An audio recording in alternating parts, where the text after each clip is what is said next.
Yo, yo, yo, yo, yo, yo. What up with it? It's the homie Mac, music, art, culture, knowledge. Each one teach one, peace and love.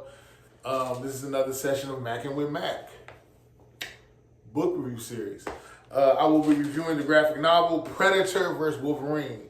Wolverine, I don't know if I've ever told you guys this. Wolverine is one of my favorite characters. I oscillate between Captain America, Wolverine, and T'Challa, Black Panther. But I would say from the time I first got into comics till now, Wolverine is my favorite character. Logan. I'll put a link in the description. I actually did a review for the graphic novel Wolverine Origin, his origin story.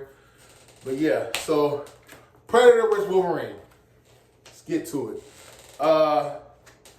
There were multiple artists that worked on this. You had Ken Lashley, Greg Land with Jay Leistein, Andrea DeVito, Hayden Sherman, Key Zama, and Gavin Goudry. The writer throughout all this was Benjamin Percy. I like the art. I'm not gonna lie, how the art was done throughout the different time periods, time frames. I like the art. I thought the art was good. I like the storyline. I really don't have anything negative to say about this graphic novel. Predator comes from the Yautja species, and the Yautja. He's part of the Yautja. The Yautja is a species of aliens, and basically they have a war culture. As you know, they want to find the most fierce fighters, the killers, the best fighters, the warriors. Those are the ones that the Yautja want to find, and they want to fight them. Yautja, they duck no smoke. It's on sight. It's on deck. The Yautja. So this particular Yautja, he was hunting Wolverine. It starts off. They're actually in. Actually, it starts off with Wolverine in present day Canada. His shoulder's missing. I'm gonna show y'all. A big chunk of his shoulder's missing, and it's because he's been attacked by the Predator. So it starts off there. It goes back into the early 1900s in Alaska territory where Wolverine is there. That's actually when he first encountered the Predator.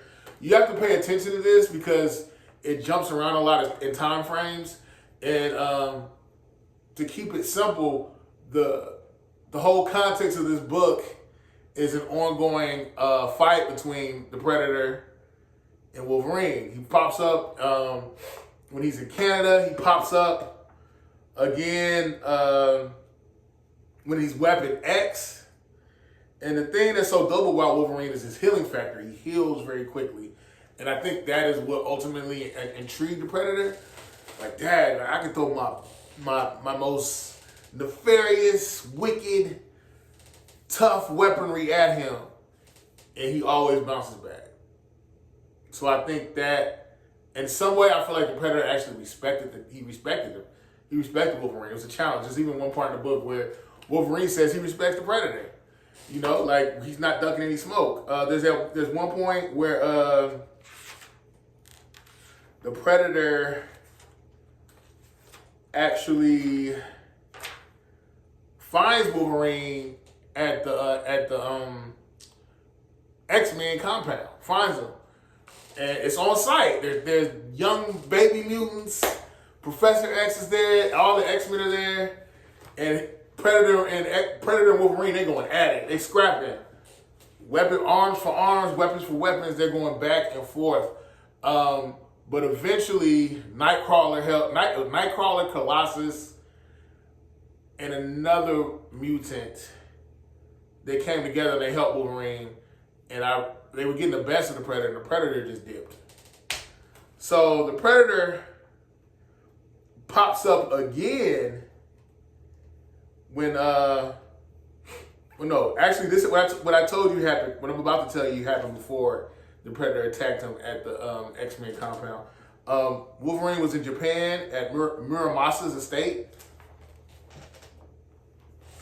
I don't know if y'all can see that. Muramasa, samurai. Wolverine is training with him. They're going back and forth. Muramasa, well, actually, no.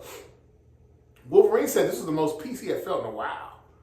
Like, I'm at peace. Lo and behold, who shows up? The Predator. And it's funny because Muramasa was like, you know, we fought each other, but now we got to fight together against the Predator. And then Muramasa, which was kind of weird, he was like, oh yeah, this isn't my fight. This is somebody you got beef with. You handle that. I thought that was kind of strange. But they went back and forth to a stalemate. Actually, no. Some of Muramasa's enemies popped up, and they were ninjas. And when the Predator, you can see that. When the Predator saw that, he was like, man, let me get up out of here. There's too much going on. So that happened first. And then the situation at the X-Men compound happened soon thereafter. So, in this book, The Last Stand, in present-day Canada, it takes us back to the original scene where you had a chunk of Wolverine's shoulders missing. They're going back and forth. Wolverine and Predator, they are slugging it out. Look at that. The artwork on this is really dope. It's very graphic. It's very, I feel like it can trigger like a visceral response because the artwork, again, is so graphic, it's so detailed. Look at that. This is their final fight scene. So present day Canada, they're slugging it. They're going back and forth. And I don't know, part of me, like the Predator, it seemed like he was like, man, let me get this over with. So he grabs Wolverine. And I don't know if you guys can look closely to the bottom where I'm pointing. There's this detonation. It's like a detonator that Predator has. He's like, bump it. I'm just about to blow us both up. That's gonna be the stalemate. We both die. I think Wolverine even said, hold up. This is Wolverine talking about the Predator. As he was about to blow both of them up. He was going to get that trophy, even if he claimed it in his grave. But here's the thing about desire. Once you get what you want, you realize that wanting was the real pleasure. So there's an explosion, the detonation goes off, there's an explosion. Pretty much the Predator dies. Wolverine, his healing factor, he survives. He's healthy, he lives, he regenerates. And he keeps one of the Predator's weapons as a trinket. Or, because the Predators, they like to kill and then keep like a remnant how people kill, how hunters hunt, and they'll take a head and they'll put it on their wall, head of a deer, head of whatever. But yeah, so basically Wolverine did the inverse of that, and he didn't keep any of the Predator's body parts because he was blown to bits, but he kept a blade. One of the Predator's blades is like a trophy. You can see that at the end, right there. And that's how the story ends. So Predator lost this one. Wolverine got the best of him. Shout out to the homie Logan. Like, share, comment, subscribe. Thumbs up, give me the likes. Thumbs up, give me the likes. If there are any graphic novels you would like for me to review, let me know. Get at your boy, and I'll get to it. Out of 5, I would give this 4.5 stars out of 5.